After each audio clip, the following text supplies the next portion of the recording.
नमस्कार. आज आहे आषाढी एकादशी. तर मी बघा साबुदाणा वडा बनवते. मस्त साबुदाणे भिजवून घेतलेत मी. 2 वाटी साबुदाणा घेतला आहे. त्याच्यामध्ये 2 वाट्याच पाणी घालून मस्त छानपैकी अगदी नरम भिजवून घेतलेत. तर 2 वाट्या साबुदाण्यामध्ये मी आता एक मोठा बटाटा उकडून घेतलाय आणि मी असा मॅश करून ठेवला.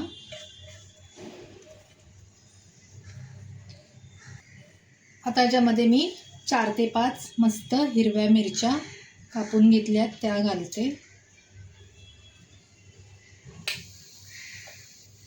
त्यानंतर चवीप्रमाणे मीठ,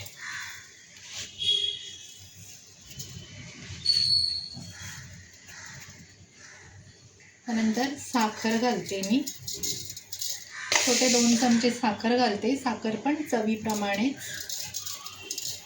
साखर घातल्याने खूप छान चव येते.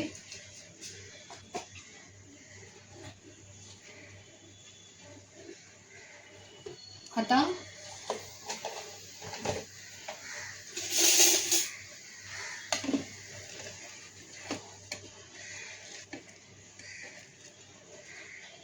हे शेंगदाण्याचं कूट मी इथे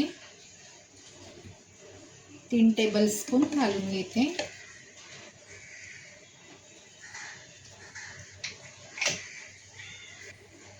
आता छानपैकी आपल्याला हे मिक्स करून घ्यायचं आहे.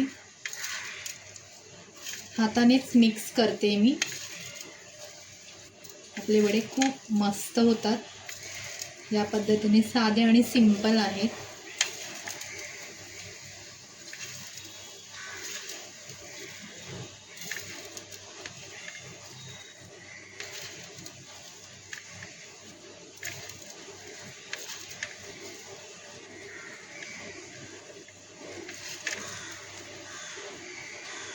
हे मस्त मिक्स झालंय.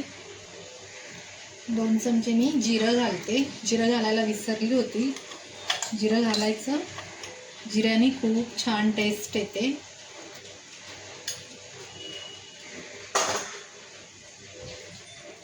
परत एकदा मी मस्त असं मिक्स करून घेते.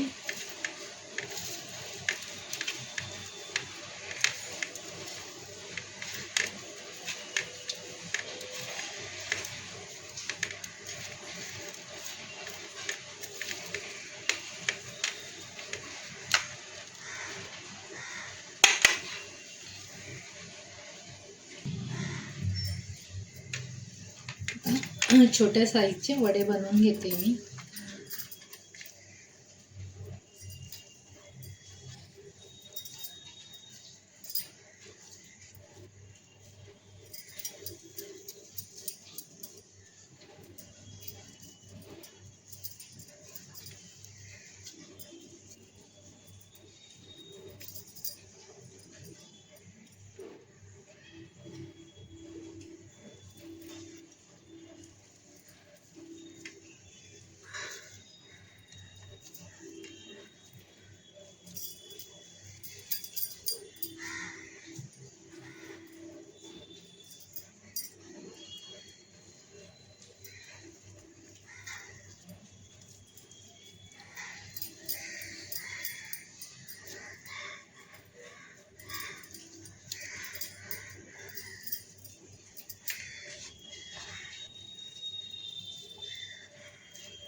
असे मस्त पहिल्यांदा गोल बनवून घ्यायचे. नंतर त्यांना असं थोडंसं प्रेस करायचं. कसं होईल मग तेलामध्ये टाकलं की पटकन वडा फुटणार नाही. त्याच्यामुळे थोडं प्रेस करायचं. आता वडे आपण तळून घेऊयात.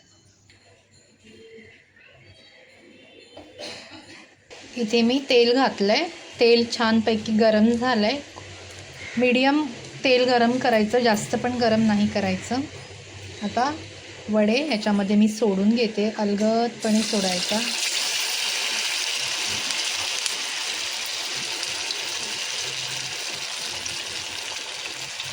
दुसरा वडा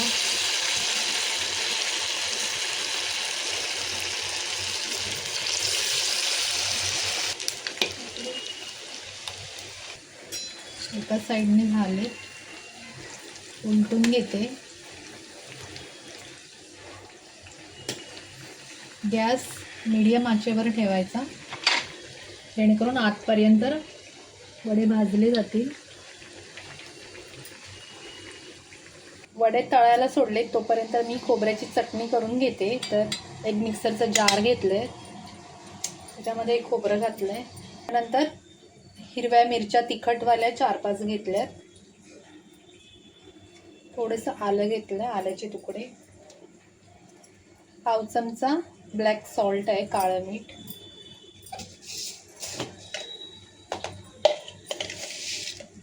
थोडा अर्धा चमचा साखर घालते. अर्धा चमचा जिरं घालते.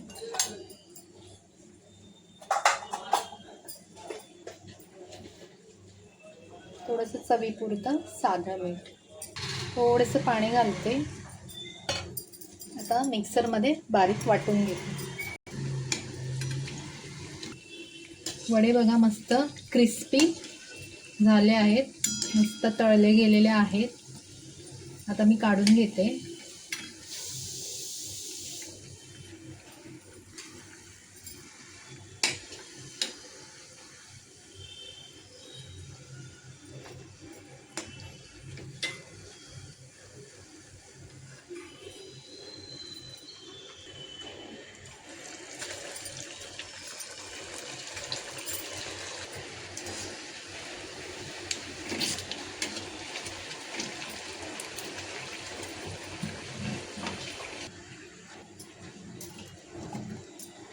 चटणी तयार झाली, आता आपण काढून घेऊया.